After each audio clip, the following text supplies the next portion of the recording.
Hey, Sox fans, welcome back. It's Good Guys Talk Back. Hey, I'm Nick Murawski. This is episode 278. Believe it or not, this is a fan-centric Chicago White Sox podcast. We do this every Sunday night at 9:15 live on our Good Guys Talk Back YouTube channel. If you have the opportunity, join us, jump in on the comments. We do appreciate it.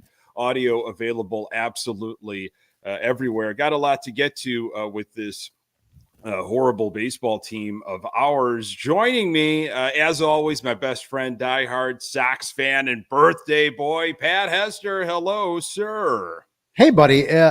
Thank you for the well wishes today from a lot of people out there that are listening now. And thank you for the posts. And we can't go any further without wishing you a happy anniversary, you and your lovely wife, Adrian, celebrating an anniversary. I remember I celebrated a birthday of mine at a church in Chicago to watch you get wed in the beautiful ceremony, but maybe one of the absolute longest ceremonies of all time on the hottest day of the year in a church that had no air conditioning. He did not. But it was a beautiful wedding and a beautiful reception afterwards. Yeah, it was a classic Catholic mass wedding, extremely long, no air conditioning, just hot air being blown around. But we had a nice time along the river. That was a nice little reception down there, which is now called River Roast. There in like LaSalle Bridge and the river. It was a fun time. A lot of drinks were had. A lot of memories made, and you were good enough to share your birthday with us. So I did. Well, you didn't ask me if that's I did not. do that, but it just happened that way. Hey, before we go any further, I have to just say personally, what a great day this has been. Shout out to the Shanahan 8U boys. Oh boy, all-star team today, winning the Plainfield Patriot Blast Tournament Championship, baby.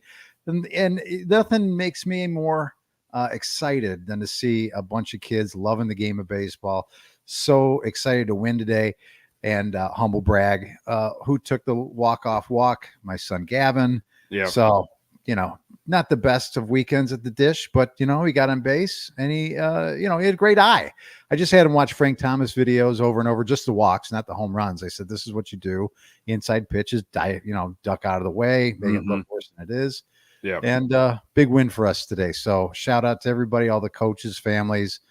It was a fantastic day and a long day in Plainfield, as you can see from my tomato face. I was out in the sun from 9 a.m. until basically the sun went down, but we're glad to be here. My T-shirt and your face have a lot in common. If you are not able to join us live, check out the episode. Don't adjust your computer screens. There's no adjustment needed. This is real. Yeah. Well, that's awesome. And that deserves definitely a Panther growl. If I had one queued up in the audio, we'll get to why don't we? That we need to have. You should. I should absolutely always now have a Panther growl on hand as I made some comments on social media. I had some conversations. I just am intrigued about some things. We'll get to a little bit about that with John Schriffen. Of course, the LA Dodgers series from last week. I still want to get to that because there was some good stuff there. The Rockies, and we are going to also talk Bob Nightingale. There was some stuff that he wrote about here on Sunday for USA Today. But thank you so much. Good to have Peyton and Trey and Matthew and so many of you jumping in here on Sunday night with us, talking about a team that is 24-62. We call this White Sox therapy, and I think we're going to need it here tonight. 38 games under 500, 30 games back in that forgiving AL Central, a run diff of minus 162. Of course, the White Sox are by far the worst team in all of baseball. They were duking it out with a 29-win team in the Rockies. So, it was quite exciting on the South side. Sox almost were able to sweep Crochet on the mound. We'll get to some of that, the nuts and bolts of it. But we're past the halfway point now, Pat. We've got 86 games. Is that all? Yes. It feels like a lot more than halfway.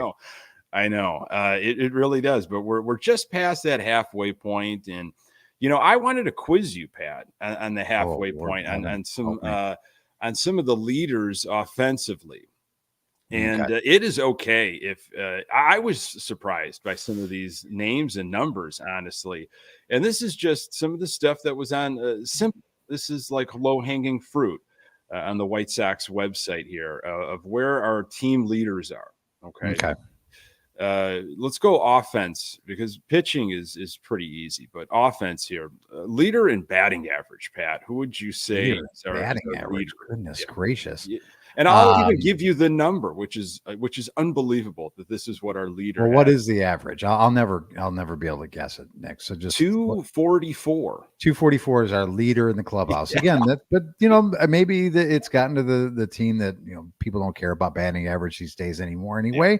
So don't worry about it if you bat 244 and you lead the team in batting average. Oh my goodness gracious. Who could be batting 244? I'll say surprisingly, maybe with his surge recently, Andrew Vaughn. Wow. Ding, ding, ding.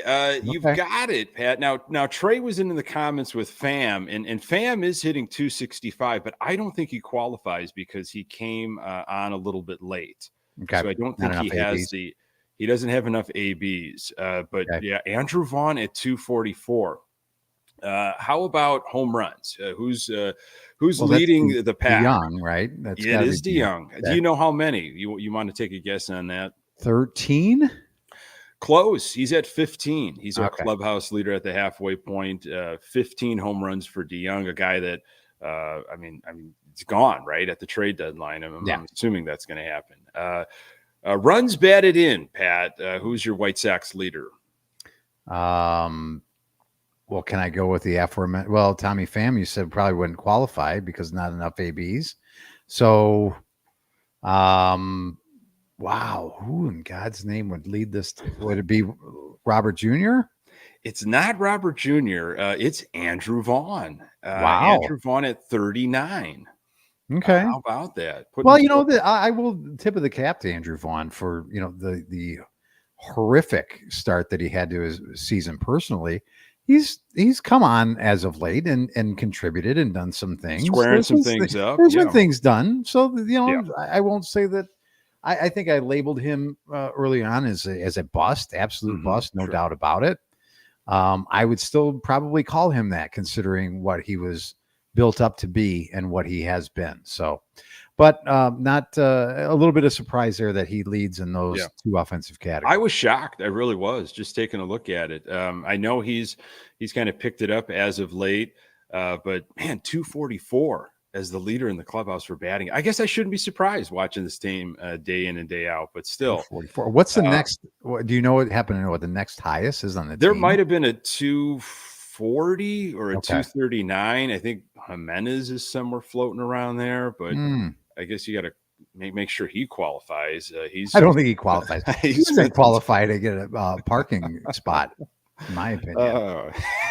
So going into this season, it was all about, on the margins and, we're going to play fast, which was an acronym, but also I believe running the bases and swiping bags and trying to take advantage 90 feet when possible. That was going to be something that this team was going to be working on. So here at the halfway point, stolen bases. We've got 3 players tied with this number. Okay, what would you say the high water mark for stolen bases by a player in a White Sox uniform is? I'll say 3. Wow, man, you are really on. At 5 is the mark. Well, I thought you by your reaction I got it right. Well, I just thought 5. It's like, really? We talked about how we were going to mold this team, and I guess you got to get on base to steal a base and all that kind of stuff. But 5, yeah, three players with 5. Okay. So. Now pitching, it's a clean sweep for Crochet, except for saves, which is of course Kopech with 7. But Crochet is your ace, is your leader in every pitching category at the halfway point, and he was on the mound on Sunday and also pitched again against the Dodgers since the last time we talked, and we'll get to that as well. So, last time you and I checked in at just where we are mentally, emotionally with this team, there was a lot of apathy. There was a lot of, if I miss, I miss. There's just it's the same old stuff. If I miss, I think you had a good point. If I miss games, like I know what happened. I know how it went down. I can catch up. It's not going to run my life right now. Are you still feeling that way? Absolutely, 100%. I mean, that's how I got caught up today. I was not no kidding. Between games, there was 3 games that we played today, and they were spread out throughout the entire day. So in between, I'm checking the score of the game. It's a close game. They're going into extra innings. I see they lost. No surprise. They should never lose. In my opinion, you should never lose an extra inning game when you're the home team. But this team continues to find ways to do so. I don't really know what the ins and outs were, but they lost, and they should have swept the Rockies. Okay, let's move on to the next opponent here. So there's nothing. Then I can go to Twitter or X and figure out, okay, where's the controversy at today? Where was the bonehead base running mistake? Where was the bad Grifol decision made? I can pick that up pretty easily. You don't have to watch 2.5 to 3 hours of a baseball game to really know it's what the temperature, if you will, of the team is. Yeah, that's true. Right now, listen, it'd be a completely different story. Even if they were let's say if they were 10 games under Nick, I think it would be a completely different story, because then you're looking at, and not in this division this year, because seemingly the teams that were supposed to be easy to just walk over are actually playing good baseball. But, you might be kind of hanging on that, well, if we just had a good week, it could get back to 500. And you're thinking about we have some winnable games coming up. That would be more of I've got to really be into it. Even that was 2 years ago. That was 2022, which we thought was, what an embarrassment. How could we not follow up from that division championship? Like, we're never going to let this happen again. And that was touch and go. That was, we're hanging around 500, which they ended up finishing at 500. That was, you're watching, especially when there was a little bit of a streak going on. And then obviously at any point in the season, you start looking at the rest of the division, because we were kind of all clumped a little bit there. That was 2 years ago. Not so much last year. And obviously things have been over since about April here. You know what? And here's something I was thinking about driving around the other day, just thinking about things for the show that I didn't share with you. And maybe we could do at some point. I think it'd be pretty easy. It's maybe for maybe an off-season topic, but a little bit of 2021 division champion. Where are they now? Going down the roster, where are they at now? The team that we thought would be sustainable for a long time. And you just think about a couple of guys, Abreu's not in baseball right now, right? You look at Tim Anderson, how he's fallen from grace, and some other guys that have, seemingly we had a lot of hopes tied to, and we're really excited. We know where Tony La Russa is. Yeah, well, he's at the crypt. Somebody's got to watch it. I mean, somebody's got to be in charge of it, watching it. Yep. He's going to morticians and giving them advice, as well as White Sox upper management. He does a lot of things. He is. He wears many hats. I shouldn't be making old jokes as I get older and older by the second, but I just think it's interesting. I mean, it doesn't seem that long ago, does it? It does not. That's a fabulous idea. It's going to depress you a little bit, but this is Sox therapy, where we work some things out, and maybe it's therapeutic. Maybe they'd be helpful to kind of dive in the near future, maybe even during that All-Star break or something coming up. Off season is a good one too. Of just, wow, what happened? Because we are scratching our heads, and some of the information that came out from Bob Nightingale has me doing that, as I know so many other Sox fans. But we'll talk a little bit of this Colorado series. Start with the finale. Sox could have swept Crochet on the hill, doing Crochet things. I mean, Sox lost in 14. And if you've been following the Sox for a while, losing in extra innings is nothing new to you as a fan. It's not a surprise. It's dejecting. It's pathetic, but it's not new. Crochet's line, 7 innings, 5 hits, 2 earned runs, 0 walks. Love that. 11 strikeouts.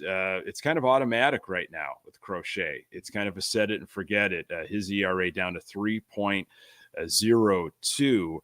Sox were 1 for 18 with runners in scoring position on Sunday. 1 for 18, had multiple opportunities and extras to win.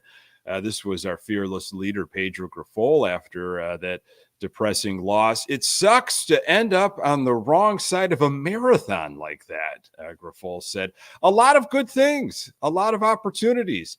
The pitching was phenomenal, end quote. So that's how things wrapped up with the Rockies today. Just happened to be on the wrong end of it, because anybody's game. I guess just move along, but with the next regime in terms of management and coaches, I would like that to be something that's addressed. Let's look at the last, and not just since Grifol's been here, this preceded him as well. And ever since really the rule change, maybe this team, especially at home, is just, and I don't have the exact numbers in front of me, just been horrific. They're not good. Seemingly in extra inning games. I would like that to be addressed. That would be one thing I would say. Yes, I see your credentials here. You look like a very qualified person to run a baseball team. Can you tell me how we can fix winning games in extra innings? And how about our previous manager gloated about loving one-run games, yet their record was god awful. How would you handle that situation, and when can you start? Because again, these tight games, these close games, Grifol loves them, but it hasn't happened for the Sox, that's for sure. So before the finale, the series finale, and it was a gorgeous day on the south side of Chicago, in the Chicagoland, beautiful day for a baseball game. In the AM, a lot of fans kicking this stuff around from Bob Nightingale's USA Today report. And we call him the White Sox Whisperer, for those that have just been kind of starting to tune into the podcast. I call him Bad News Bob, though. You're a Bad News Bob. I'm calling him the Whisperer because it sounds like he seems like he's really got, he's got somebody's ear. Somebody's talking to him. He's putting stuff out there either to sway things a certain way or to really drop the news of how it's going to go. So this was per Bob Nightingale. I'm sure you've seen it. The Chicago White Sox quietly engaged in brief contract extension talks with ace Garrett Crochet, but no optimism towards reaching agreement. The White Sox intend to trade him by the July 30th trade deadline. So I've got a couple more blurbs, but maybe you want to anything that came to mind on that one, Pat?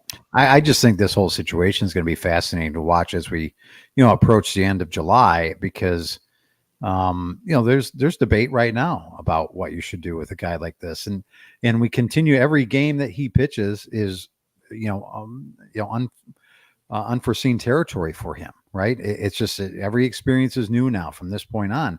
He's throwing more innings than he ever has in his career. He seemingly, though, is getting better and better and stronger and stronger. So is there a reason to put the governor on him? Is there a reason to do that? Or you just let him go? We've talked about it a couple of weeks ago, I think. So, again, Bob Nightingale is very tapped into the White Sox organization. He always has been, seemingly always will be, as long as Jerry is still around. Yes. Yeah. I thought it was more of a Kenny Williams connection, but Kenny's been gone, and it must be directly from the mouth of Jerry. But like you said, there could be, listen, we want to draw a higher number for him, or we want to make sure this is out there. Maybe it's hey, we're trying to do contract talks and extension with him and make sure our fan base doesn't completely burn down the building. Because I think a lot of fans want to look at this and go, I don't want to be doing this for the next 3 or 4 years. I want to we need a staple in our starting rotation as an ace. And seemingly this is our guy. And you look at the pitching that we have down in Double-A right now, Nick. And I think I put this out as an update to some of my advertising partners this past week, trying to talk. I'm trying to sell them on the idea that there's hope for the Chicago White Sox and invest in them into the future. And I'm almost talking to myself and just re-engaging with my own inner fan and saying, okay, listen, look at all the young arms there are down in Double-A. Not all of them are coming up to this team, and not all of them will be successful, but some of them will. Some of them might be, good to better than average pitchers, and some you're going to flip, and maybe you could flip those guys into a lot of prospects to fill holes in your, in the field, right? So, if you're looking at it again, I've probably said it a billion times, probably more than people care to listen. If you're looking at this as a short-term rebuild type of situation, I think you have to look at it keeping a Garrett Crochet. And I think you just put all that other stuff out there, just put it out there. Right. And if it's not the case, then it's going to be a long-term situation. Yeah. There's several different things in that blurb that we have no knowledge about, like how long were the contract talks going on for? Was this something that was started a while ago? Was it just recent? What were the numbers?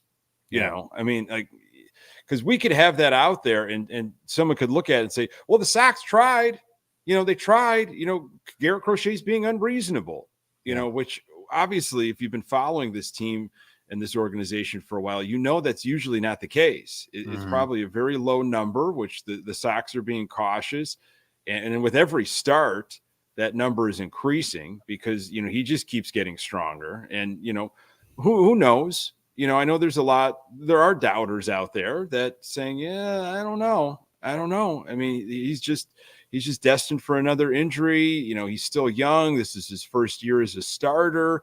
We don't know how he's going to recover from all of this, but I get it. It's a huge trade chip for them right now if they're trying to flip. But at some point, you have got to invest in pitching. At some point, you have to say, this is our anchor.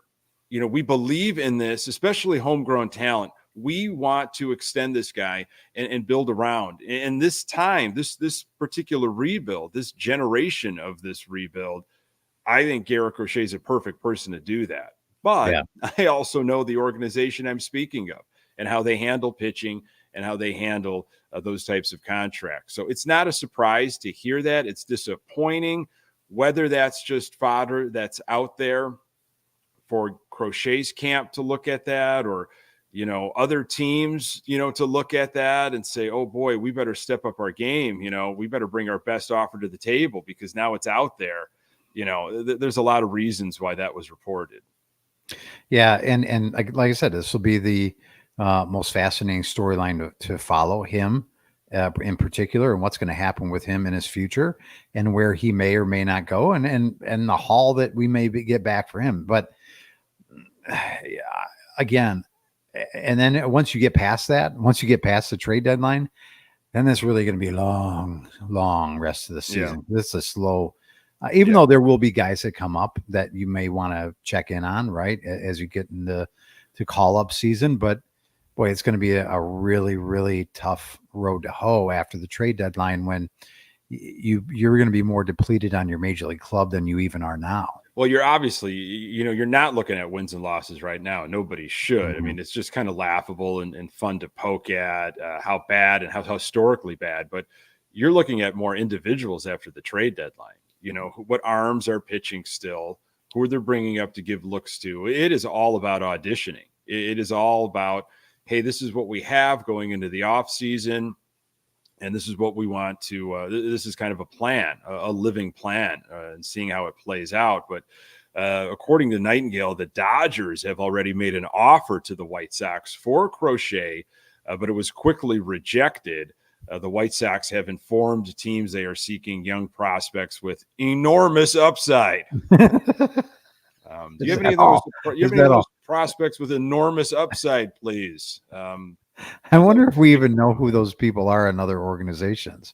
I mean, we're kind of it'd be kind of very White Sox if Getz and company were just like, if another team said, hey, look, what names? Our farm system, it's kind of an open book. You can read about it. And Getz just said, enormous upside. I'm just looking for, you tell me who's got the enormous upside. Write those names down on this piece of paper, and then we can start dealing. I like it. I like that a lot. Just it's a simple way to negotiate. Right. Yeah. That's good. Let's move on to what Nightingale had to say about Luis Robert Jr. And the White Sox have had several teams also contact them about Robert Jr., but with his struggles, they are considering hanging on to him into at least the winter since he's under control through 2027. Well, I mean, he's been scuffling a little bit, but man, he is hitting the ball. I mean, he had a 700 or 470 700. It was on the Dan Ryan. I mean, they had to stop down. They had to stop all lanes on the Dan Ryan. Oh man, you can't trade him. Robert Jr. caused this sinkhole. If Robert Jr. causes a sinkhole, you obviously do a Panther growl. Yes, but we'll get to it. We'll get to the whole Shriftman Panther growl. But he's been hitting some bombs lately. So again, Robert Jr., no stranger to these talks. So according to the Whisperer, it looks like more of a winter project.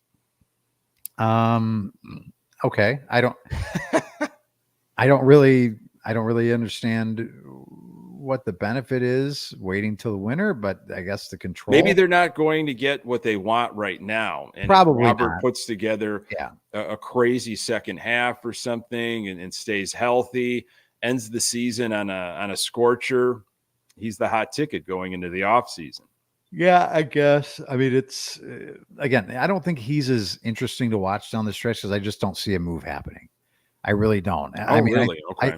I think at least before the trade deadline, I think that there's a lot of teams probably scared off by the injuries that have happened to him over the years and seemingly continue to happen. And he's, against a guy that's susceptible to a leg issue here or there. So I don't think he's going anywhere. And I think they look at it from a marketing perspective and go, there's no way that if we really move this guy, we are really out of it. And we have 3 more years of bobbleheads already planned out.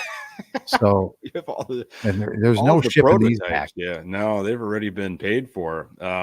That's wow. I in a weird way, I could see the Crochet thing just because how the Sox handle pitching and how they deal with that. Mm-hmm. And because of all of the arms that they're seeing and drooling over in the farm system, I could see that. Unfortunately, that is how I think the Sox look at it. But I think Luis Robert Jr. sticks around. Here, this one's really goofy. The Sox are openly shopping outfielder Andrew Benintendi and would love to get out of his contract. He's still owed nearly $50 million from 2025 to 2027. Yeah, I'd love to get out of that too. Are they asking for huge upside prospects for Andrew Benintendi? Just huge upside of money. I need just that's what I need back. Do you have someone that doesn't have a noodle arm and seemingly has a pulse? We'll take it. Sold. Yeah. For $50 million. Yeah. Whoops-a-daisy is what I'd like to call that free agent signing. And the thing that makes me, again, I go back to when they brought him on, I think across the board, most Sox fans probably thought, okay, that's a nice piece to add to this roster. It's odd that he's going to be making the money he's making, and he's the highest paid White Sox player of all time. A little bit strange, but we were looking for outfield help, right? We didn't want Lloyd playing left field anymore. He was hurt. He had that hand issue when he was, I believe, with the Yankees. But he had a nice little first half, if I'm not mistaken, when he was with the Royals, and I believe they traded him. Yankees wanted him, and there was an experience or some sort of familiarity with Grifol. Yeah, and I was doing Locked On at the time, and I just felt like Grifol had a wish list. When he started forming some players of these fit my model, and I bet you they went to him, and Getz obviously with Kansas City, and we know the history now of former Royals coming over to the South Side, but we need a left fielder. We want a lefty bat. Here's Benintendi. Here you go. It made sense to me when it happened. I wasn't exactly thrilled, but I got it. Yeah, I think again, everybody's reaction that I talked to was kind of the same. Okay, that's okay, and that's just the price of poker these days for guys that are a price that they should have been paying a long time ago for different players. Yeah. It's just unfortunate that it's never happened for the Sox. So yeah, it looked so eye popping, but that should have been done a long time ago. Sox should have been doing those deals for a lot of different guys for many, many years. Do you think, and again, he's had some things I think he's fought through, and I don't know if that he ever was right when he came to the Sox in terms of his health, 100%. You talked about the hand and I don't think he was 100% with his hand last year, and just the the lack of power that his power numbers have gone down year after year. But I just wonder with the White Sox, do you think there was a weight on his shoulders? Like, I'm the highest player in their history, in their entire history. Do you think that's played too much on him and it's just negatively affected him in any way psychologically? I don't think so. No, I don't. He got asked those questions quite a bit, but I think he knows that it's more on the organization than on me. Like, this is more a mistake on you people for your lack of signing. Hey, you offered this to me and I took it.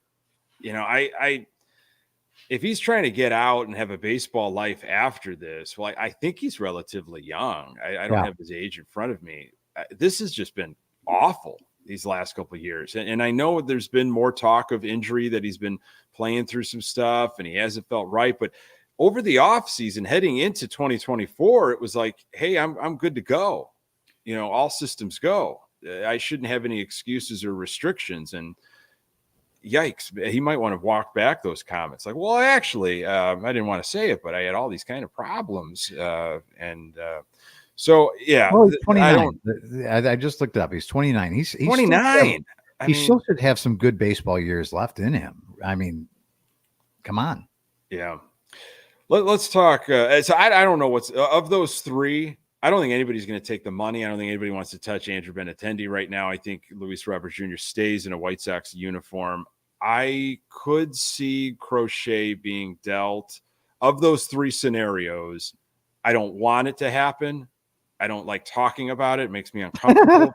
Well, then I guess the show's over. Good night. But this is Sox therapy, so I gotta work through some of these problems. But of those three, I think that's the more plausible one at this point right now. So. Probably, I would say this, and this is always the fun sports talk radio or barstool conversation, Nick.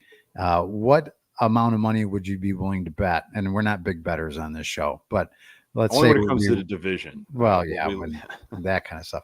What would be a dollar amount that you would put on that Andrew Benintendi would be traded? Andrew Benintendi? I'm sorry, I meant Crochet. Sorry, okay. my mistake. I mean, I don't. Oh boy, relatively low. But it's still plausible. I think it still could happen. I mean, that little article right there from Nightingale, I mean, you could take it a lot of different ways and really examine it. But I have felt personally as a Sox fan over the years that in the end, some of these things that he discusses like work their way out to be accurate. It doesn't make me happy. So it would be a low figure, but and if someone wanted to bet with me, I don't think I would take the bet. Because I do, of those three, I think Crochet is the more plausible, but I actually think they hold on to Crochet. How's that? Okay. So you're not putting any big dollars down. We could, take our buyout on the Sox winning the division, take that 60 cents or whatever it was. Yeah. And maybe you bet that. You parlay that into a Crochet trade. Yeah, that would be laughable, but that's a possibility. I wonder if you can do something like that. I think we should invest. I'm sure there's odds, on some of these apps. There are odds of possibly when guys would get traded and stuff like that. There's all fun, different in-season stuff. But hello to Joshua, Ian, Clutch. Welcome to our Sunday night session, celebrating Pat Hester's birthday, which is always a fun thing here on this Sunday evening, June 30th. So Colorado series featured a John Schriffen growl, a Panther growl. It started off on Friday with Drew Thorpe on the hill, who I like, man. And it's not just the mustache. He's got poise. Poise counts. He's got poise on that mound. I love that changeup. I don't mind the low velocity. I just, you can control that thing, and it's tough. It's floating around, and if you've got a difference though of changeup in your fastball, and you could spot your fastball, you're going to be in good shape. Easier said than done. But his line: 6 innings, 2 hits, couple earned runs, just 1 walk, 4 strikeouts, 10 swings and misses. So that was good to see. Have you seen a lot or any of Drew Thorpe, Pat? I have. I mean, what I like about him is really just the poise and the demeanor on the mound. You mentioned it. Poise does count. It always does. And he just looks like he belongs. I feel the same way about Crochet, like right now, just the way he looks on the mound. Like he looks like he's all business. He knows exactly what he wants to do. He understands the plan. He knows how to execute the plan, and he trusts his stuff. I get the same type of vibes from Drew Thorpe. Now he's going to have ups and downs like he had a couple starts ago, which was just a really bad start in his young career. But the guy goes out there, he looks like he doesn't get rattled a lot. He looks like he belongs in this game. And he's going to have a little bit more of a difficult time than other guys that, seemingly can throw it past guys. But listen, I've always loved, even though we've never pitched for this team, like Greg Maddux is one of my favorite guys ever to watch pitch. And I'm not saying that this guy is going to be Greg Maddux, but Maddux didn't throw hard. Maddux just knew how to play the game. I'll stumble upon these things that he talks about just in pitching and philosophy. And I think I saw an interview that he did, talking about Barry Bonds. And it's like, he was the easiest guy ever to pitch to because you just walk him. You figure out how to get 27 other outs a different way. That guy's going to beat you. Because Maddux knew how to get cerebral. Out. Yeah. I mean, Mark Burley, you go with somebody in a White Sox uniform, didn't throw terribly hard. I don't recall what he maxed out at, but man, he was a spotter, and sure, coming from a lefty angle is always, it's got its different upsides, but he would really be able to keep guys off balance by changing up speeds and, hitting corners. And man, it was, especially going through a second or third time, through the lineup, watching him, having the pleasure of watching his career in a White Sox uniform. Those were fun starts. Mm-hmm. And it wasn't like he was blowing people away with his fastball. He would sometimes surprise people because they just didn't know. They were guessing, and he would sneak up that fastball on them or freeze them, and it wasn't terribly overpowering, but he just was smart with the way he did it. And he would have been a lot better, even Nick, if some of the teams that he pitched in front of in terms of a defense were better. Because there were a lot of times when, because he's putting the ball in play. And outside of the 2005, probably the 2006 teams, I mean, he was pitching in front of some pretty poor defenses. So could have been a lot better. But I like what I've seen from Drew Thorpe, and I'm excited to see more. It's like, listen, if you can control it and you can change speeds, it doesn't matter really to me how hard you throw. There's still a spot in this game for guys that have fantastic control. I hope so. Yeah. I hope that is. And I've liked what I've seen from Drew Thorpe. That's been exciting. We're going to talk in a second about Jonathan Cannon. But first, there was an article I was reading, I believe it was in the Sun-Times, on player development. And there was a blurb on this. Inadequate player development hurt the Sox during their last rebuild. They failed to get the most out of players and couldn't quickly replenish their farm system. And I just highlighted those two sentences because I kind of disagreed with it. I wanted to know what you thought. Inadequate player development hurt the Sox during their last rebuild. They failed to get the most out of players and couldn't quickly replenish their farm system. I really think it was guys failed or couldn't stay healthy. I looked at those more than player development necessarily. It was guys that we had that we thought were going to really take us to the promised land, whether it was arms or position players and bats. They just, you could use the word bust, of course, they just couldn't stay healthy and they couldn't perform and do their job. I don't know. I don't want to, split hairs on this, but I don't know so much about the development in this last rebuild, which has been a problem. Don't get me wrong. It was more of just, we just didn't get what we thought we were getting.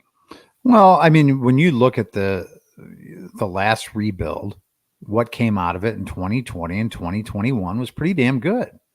I mean, you thought these players were developed, and I'm with you. It was a witch's cauldron of different things that had happened during that time frame, whether it was injuries or, just guys seemingly getting old fast, like Abreu just seemed to age faster than we were ready for him to do after that AL MVP year. It never returned. And then I think it just kind of seeped into this really rotten culture that, I think kind of started with the hiring of Tony La Russa. So you kind of put all that. What's that? The consultant. The consultant, the consultant of consultants. I mean, I'm going to start consulting him on work purposes. The forever hired. I was told that he's available. He's always available whenever you need him. But lawyer commercials. Is it Howard Ankin? Howard Ankin. Yes. Howard Ankin just commercial. The two of those guys jibber jabbering about just call Aiken and all that stuff. That'd be great. Love to see him out on a little league baseball diamond. Yes, I think I will. Howard Ankin, a proud partner of ESPN Chicago. Thank you much, Howard Ankin, for your partnership over the many years. Yeah. But listen, there's I don't even remember what we were talking about. You got me all talking about Howard Ankin. It was the lack of. I mean, there's development. Put it really well. Is talent and talent evaluation over development. How some of these guys that were brought in were evaluated, or were in terms of trading partners signed, all that kind of stuff. It's just whoops, we got that one wrong. Okay, and you never really supplemented the areas in which you couldn't develop for. Right, we've talked about it a billion times with second base and right field.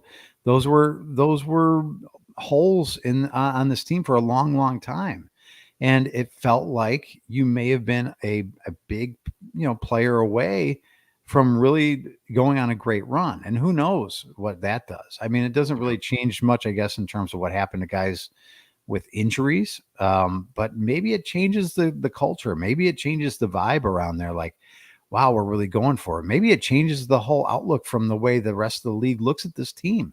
Sure. Wow, Jerry now really is changed his tune, and he's putting his money where his mouth is. And he brought in this guy because he wants to win now.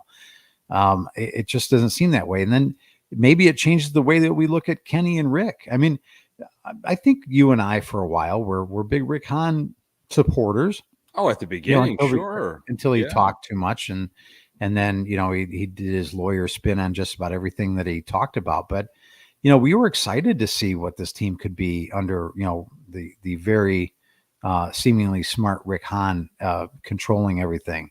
But then we find out that he really didn't control everything anyway, and he was just a puppet and a meat shield for Jerry. So it's.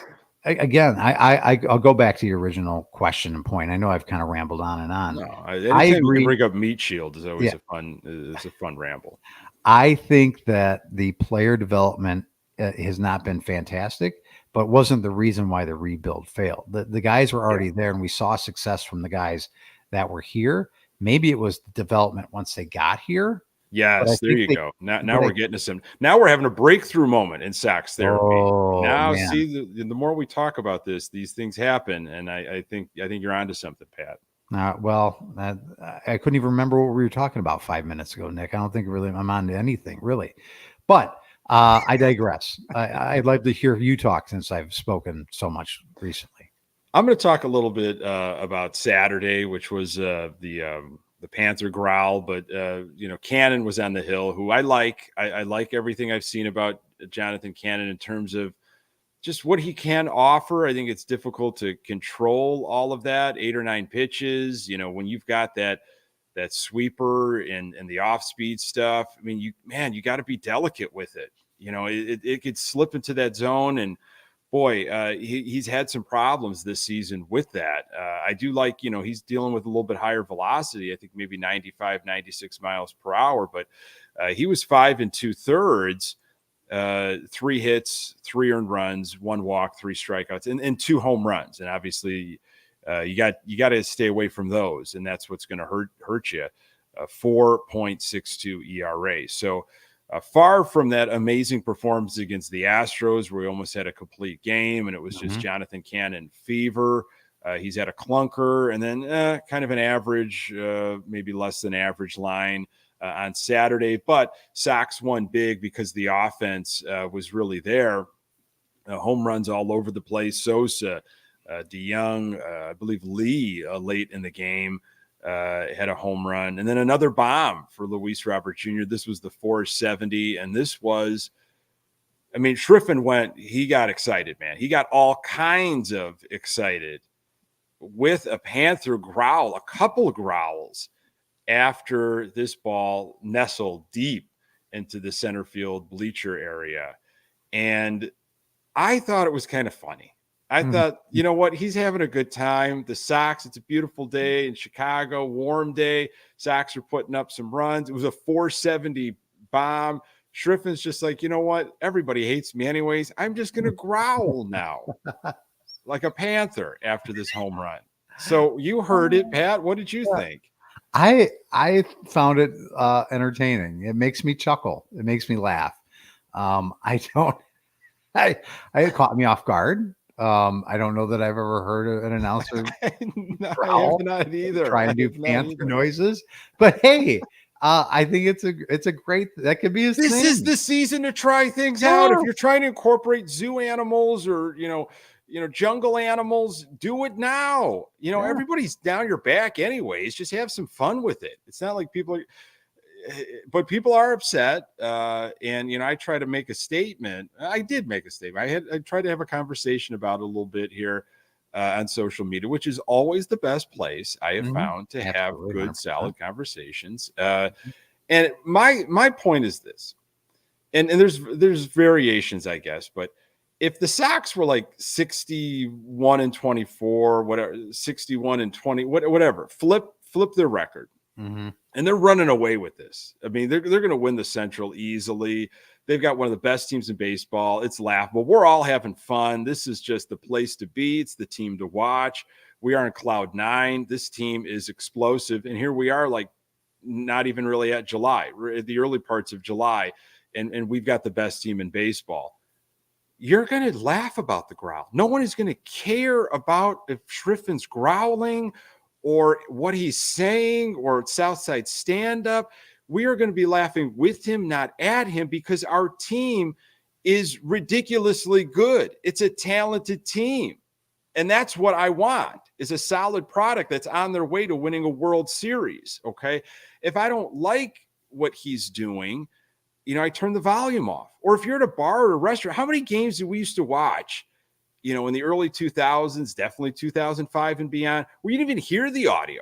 We're out watching the game at a bar or restaurant or something, and you're watching a damn good baseball team. So I don't look, because the Sox are so bad and everything seems to be going wrong and the organization is clueless and we're going to be trading Crochet and Luis Robert Jr. and there's hate. There's a lot of anger and hate, and it's got to be placed somewhere.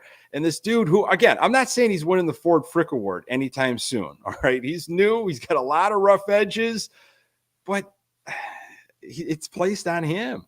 And he's just trying to growl. He's just trying to growl and have a good time. I don't know that that's the right noise, though, for a Panther. I think a Panther is more like a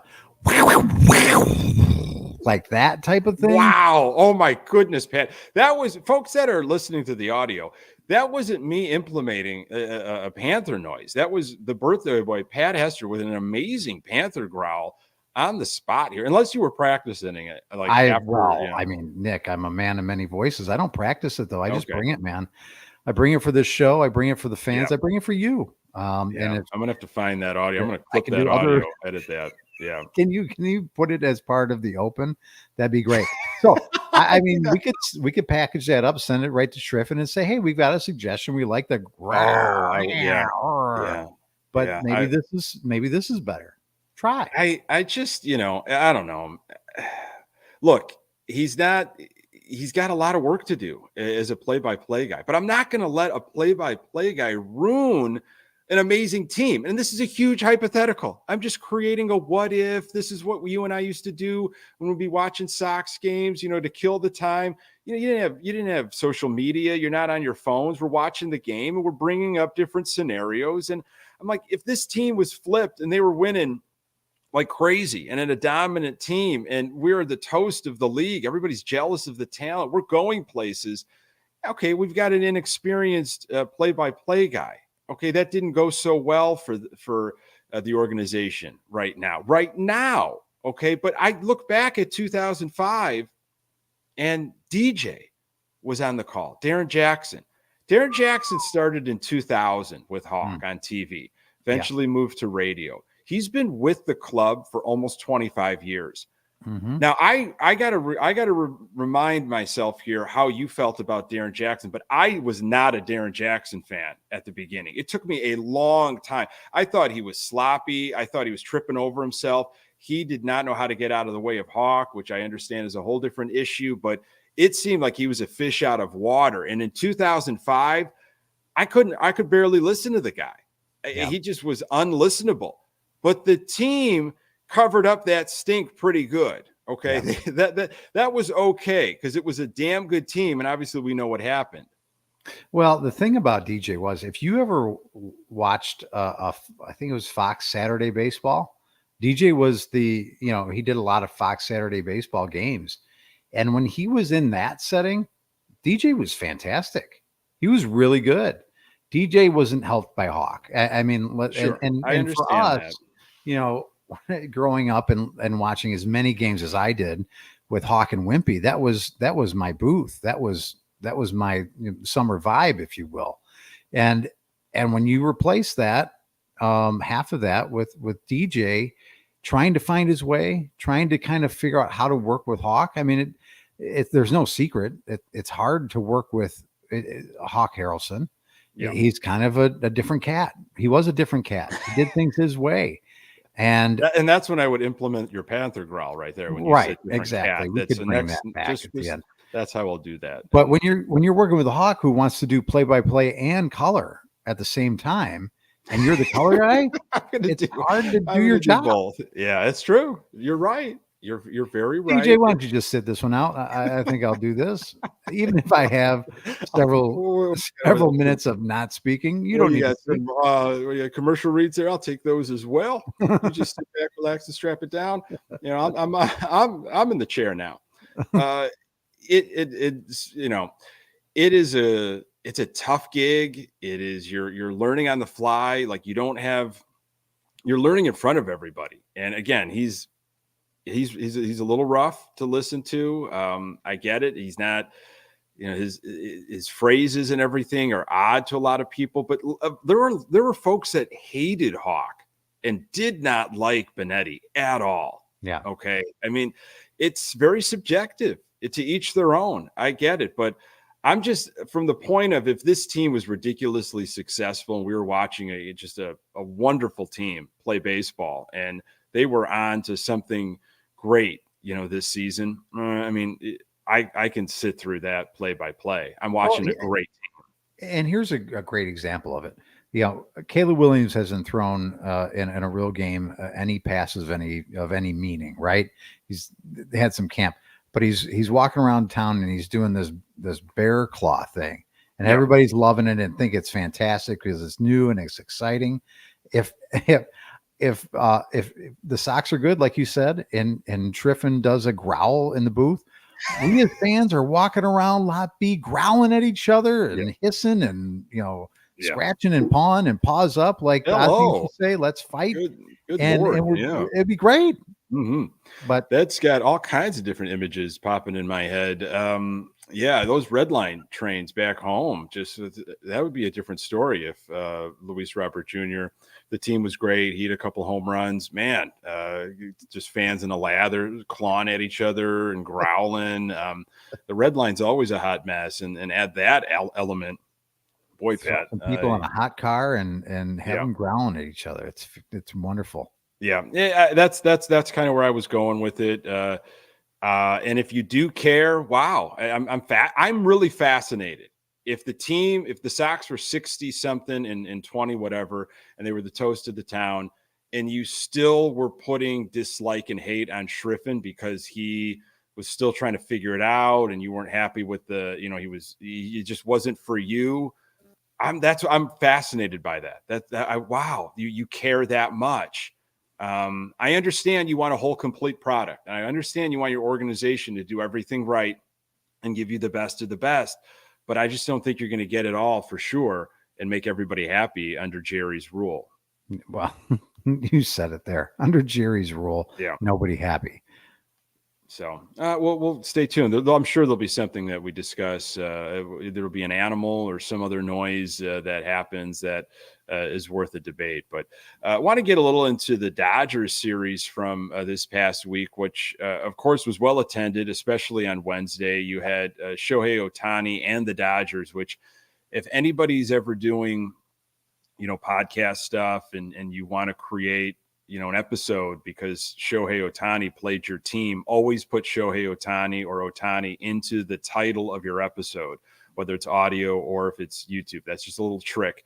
Your clicks and your listens and your plays will you'll be like just astounded. Like, what happened? And just Ohtani's name does the trick. That's all you got to do. So the title of today's episode will be Ohtani to the Sox, question mark? Yeah. That right there. This will go through the roof. It'll be disingenuous, but it'll go through the roof. So Ohtani's in town, and Dodgers swept the Sox, which we weren't surprised about. Garrett Crochet got the first crack at them on Monday. Sox were shut out on Monday, 3-0, 11th time in the season at that point. Crochet 5 hits, struck out 6 in 5 2/3. So not the distance that he went, of course, in the finale against Colorado. But still, it was good to see Crochet up against the best of the best in LA. And him performing on that stage against LA and being more than serviceable, that's where his stock just continues to rise, Yeah. So that's just every start, and especially in those situations, if the Sox are really going to go cheap, which I don't imagine that they wouldn't go cheap, it's out of your reach, if you're really trying to re-sign him on your terms.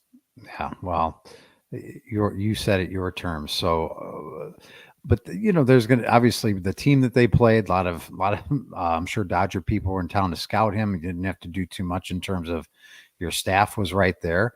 But there's going to be guys from all kinds of other organizations in town and out of town to scout every start that he has. And really, I don't think you have to do too much in terms of watching him from a pitching standpoint. It's like, really, let's watch him from a body language, health standpoint. How's he look like? I think that's the plan. I think they're like checking in with him. Pedro said, he's going to be guiding this and how he's been feeling. Pedro's going to be guiding it? Maybe not as hands-on as he thinks he is. Garrett Crochet is going to be guiding. Pedro might be asking the questions. Whether we trust him to ask the questions is a whole different story. Because if I was Chris Getz, I'd walk up to Pedro and go, "Hey, bud, let's focus on some other things. Well, we're going to help. We're going to help this along with Garrett and make sure he's comfortable. Why don't you go do some other things?" There's a new jumble in the coach's office. You might want to tackle. You might want to sink your teeth into that. With your name on it. With your name on it. It's all for you. You've got it. Tuesday, Ohtani hit that home run everybody wanted to see. Sox lost again in that one-run game, one of Griffol's favorites. This was Benintendi after the loss. It's been tough. It might look a lot uglier than it actually is. We've played a lot of one-run ball games, Pedro's favorite. We've put together 1-2 good weeks, but we've got 81 games left. Just keep trucking.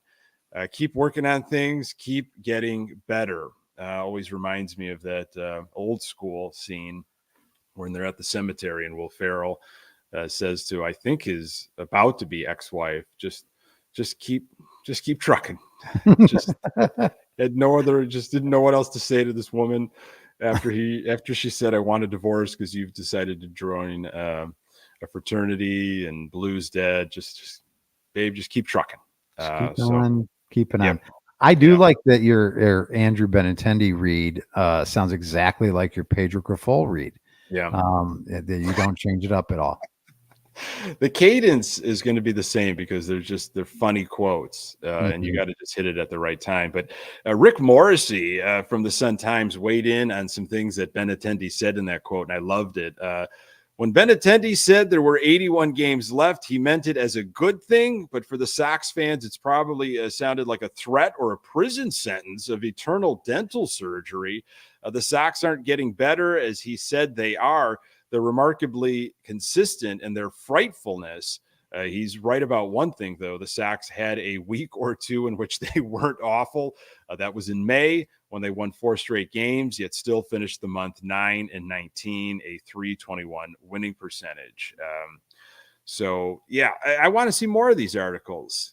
Keep them coming, man. I mean, keep bashing away at the true villain. It's not Schriffen and his Panther call. It's Jerry. That's the true villain of this whole grand thing. So, get your hate in the right spot. Schriffen, another meat shield for Jerry.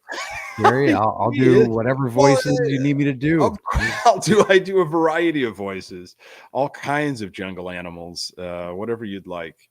Yeah, I mean, sure. He's brought in to do maybe Jerry's bidding, and he was a low, financially, a low hire in that world. I mean, look, again, we say the same things about what really needs to happen and go right, and we all know what needs to happen eventually. It's just weird rooting for that in a weird way. Like, it's weird to me to root for death. I'm not. It's just bizarre. It's uncomfortable. That's not something I want to like. It's sad. It's sad that you kind of find yourself thinking, well, the only way this is going to change is if there's death. It's odd. I'm sorry. I'm just speaking, I'm speaking the truth here. I love that. That will go up there as one of my favorite things you've ever said, alongside with the acid trip journey in the Arizona desert. Those are my two favorites. When Kopech is traded, mark my words, whatever team it is, whether it's Philadelphia or some other squad, you'll find out he got on an LSD program, monitored quickly. He was on it very quickly, and you'll see what happens. I'm just telling you. Pedro ushered him through the desert. All right. Well, I just like to bring that up from time to time because it does make me chuckle. And who doesn't need a good laugh once? We all do. How about that sellout on Wednesday? It was a Mexican Heritage Night. I believe it was the first Mexican Heritage Night, which is awesome. Great sharp jersey, which was the giveaway. I heard the lines were long, and the stadium was packed as the White Sox lost to the Dodgers 4-0. Peyton, a very loyal listener and supporter, was in attendance, I believe, and as were so many people. Again, Ohtani's in town. Great giveaway, great night. Perfect recipe. Sox offense 0 for the series as they wrapped up that with runners in scoring position while getting swept. Dodger Gavin Stone threw a complete game shutout. And that was the first, Pat, I found this odd to believe. That was the first game that was a weekday sellout for a non-Cubs or opening day game since 2012 against Minnesota. So 12 years ago. I'm sorry, 12 years ago. That's insane. I mean, that's a little bit. That's a drought, is what they. That is a drought. That's what we call in the business a drought. Hey, listen, I've never been a big let's talk about attendance guy. I thought it was a little bit somewhat actually irritating that it got as much conversation as it did. Hey, there's a sellout. There's a sellout. There's a lot of people here. Listen, I remember watching games, and again, this was a different time. This was a different team. This was an exciting team. This is, again, going back to my youth. I remember turning on White Sox games when they built the new stadium, and we had a great team, and it just seemed like night after night, and paid attendance for 40,000 or 39,000 or 40. And now they weren't sellouts every night, but seemingly was good crowds on a majority of the time. Maybe I'm wrong, but it just felt like, listen, there's a lot of us out there. Let's not forget that. I know that we're always, this second city, second team and all that other crap. And seemingly nobody cares about us, but there's a lot of us out there. If you do something to really inspire people to come out to the ballpark, you wouldn't go 12 years between sellouts on a weekday. It's insane to me. Yeah, I think the vibe post game was, what if this was what if this was the kind of atmosphere more often? And this is what Grafol said on the sold out crowd. Great, 36,000. We just couldn't take advantage of it, but they were loud and they were here and they were supportive. It was a phenomenal crowd. It gives you a little taste of what it can really be like.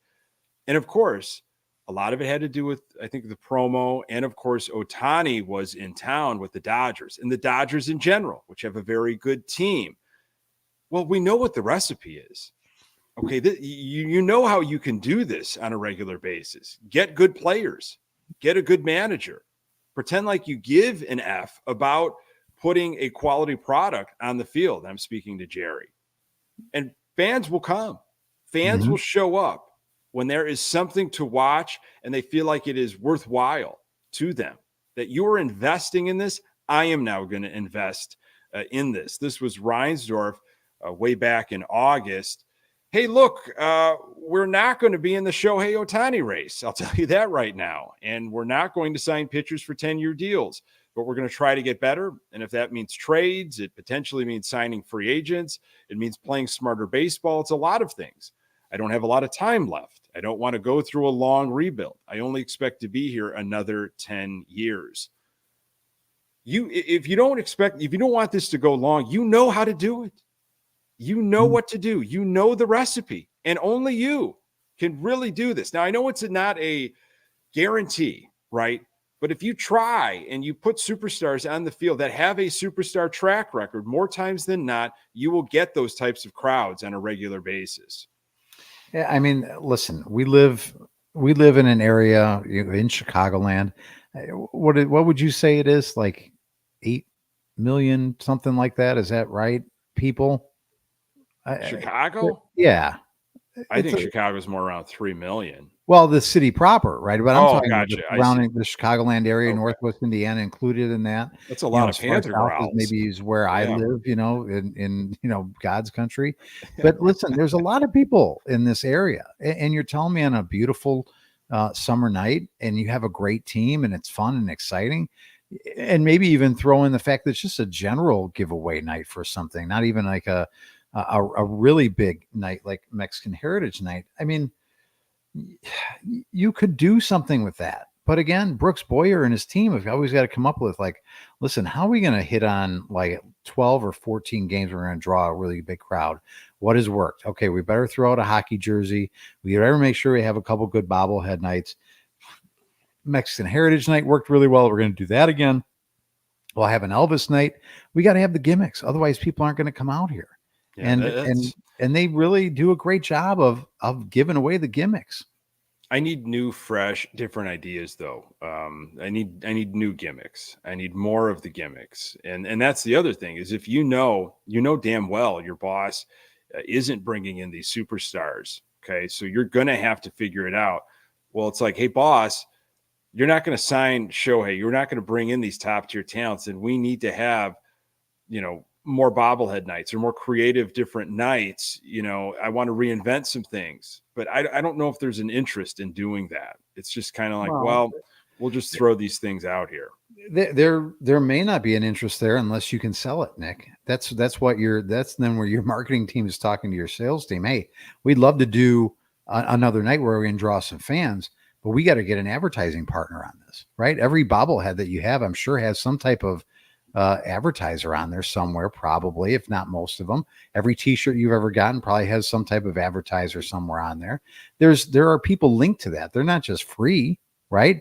You want to be involved in this? You telling me that people don't want to spend their money and advertise with the White Sox? Well, I mean, listen, it's a tough sell right now. It's a really tough sell right now. So it's going to be even harder next year to continue to do gimmicks on things. If people don't believe that it's gonna be really difficult. If they unload Crochet and Robert's gone in the winter, wow. I mean, are we looking at, gosh, what kind of bobblehead are we looking at? You're going nostalgic. You might as well just do something like, okay, we're going to do a Southpaw like 4 different collectible Southpaw bobbleheads. Yeah. It's Southpaw as a Star Wars character, it's Southpaw as a Marvel character, it's Southpaw as something else. Panther. And make sure Panther. Yes. Well, you know what? Maybe they should have an actual Panther out on the field too. That would be cool. Be like Gladiator, like have like, trap doors that come out and all of a sudden here comes a Panther running up. See, this is why, okay, Brooks Boyer, you need sponsors, you need money. No, you don't. You just get Bossard to build a pit for a Panther to come out of center field. Give me a break already. Which I heard they're coming out with the Gladiator too, many years later. Good. Which will be interesting. I'll probably see it. I'm sure you will. And I can't wait for the report. Schriffen bobblehead. Clutch says Schriffen bobblehead, which has a Panther growl. You know how there's a Eloy, there's a, like a, whatchamacallit, Hi Mom, the audio. You need a Schriffen with a Panther growl. That would be great. Fantastic. I love that. And I would show up. I know you would show up for that. Yeah. Again, it's the 20th anniversary of the 05 team. So, Peyton suggested a bunch of 2005 bobbleheads. Run that back. That would be fun. Maybe a Tadahito Iguchi. Oh, I'd show up for a Tadahito Iguchi. Wouldn't you? Yeah. That would be nice. Aaron Rowan. Should have never let him get away. Should have just kept that chemistry. Never needed to trade him for a Jim Thome, but that's just my opinion. I would like to talk about that in the off season as we do our 8 episode retrospective on the 05 team. It does take 8 weeks. Yeah, break that I'd like you to bring that up. Before we get to the Pedro quote of the week, speaking of some history, there was a tight one, a 1-0 game, which was kind of fun on Thursday. Sox beat the Braves and beat Chris Sale.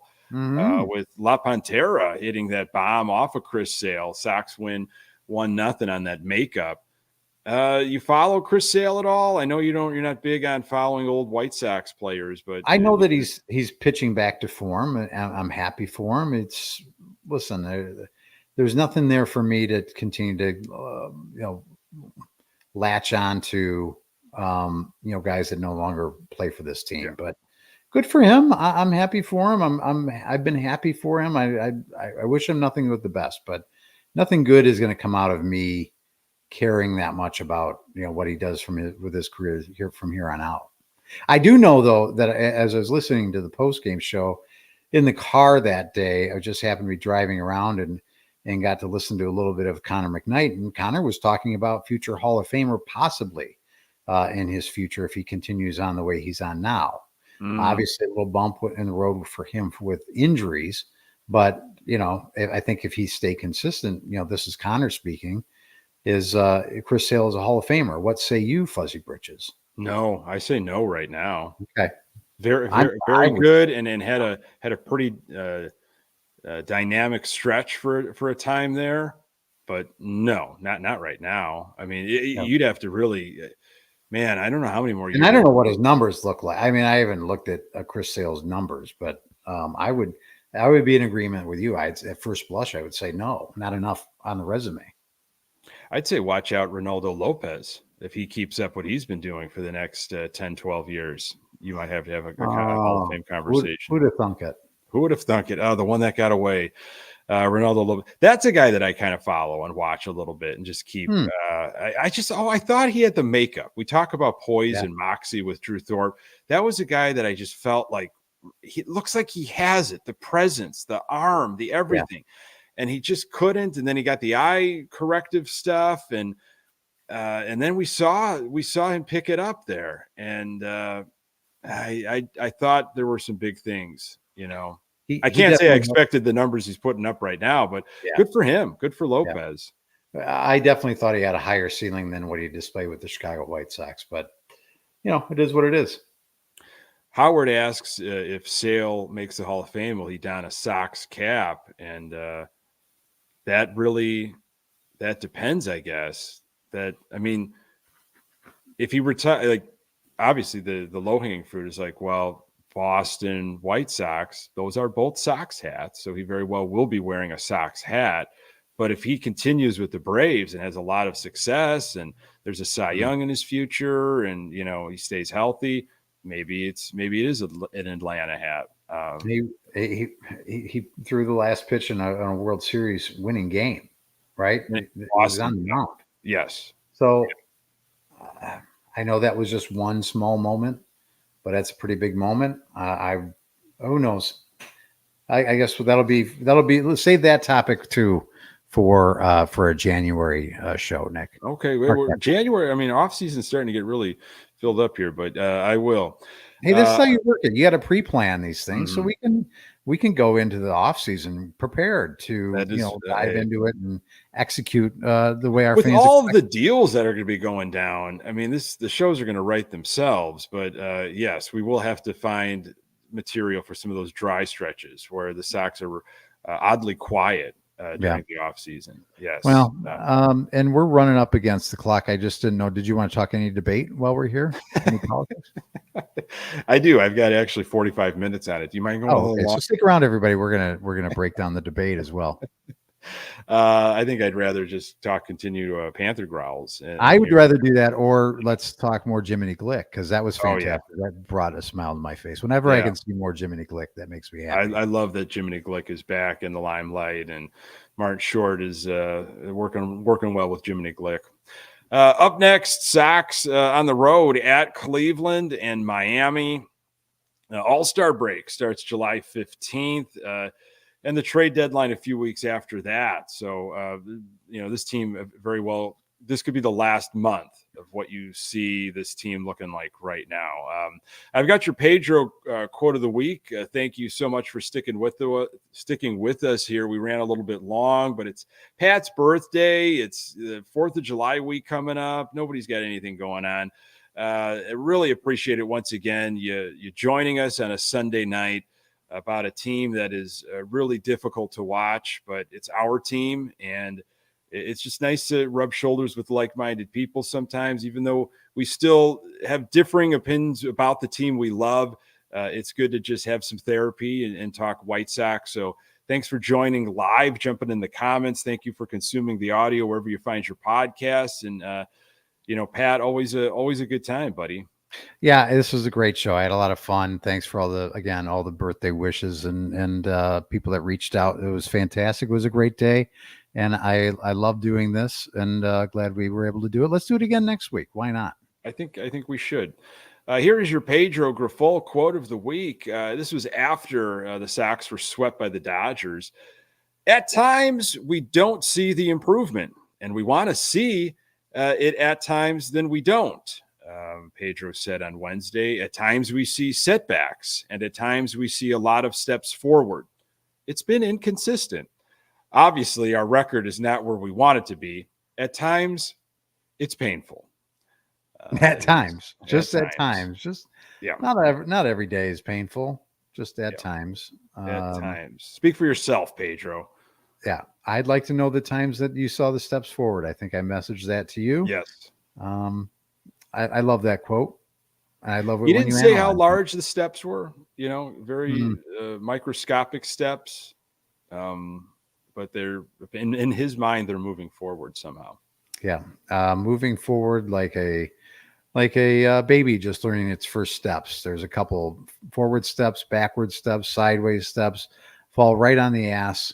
I would say a blindfolded baby that has been spun around.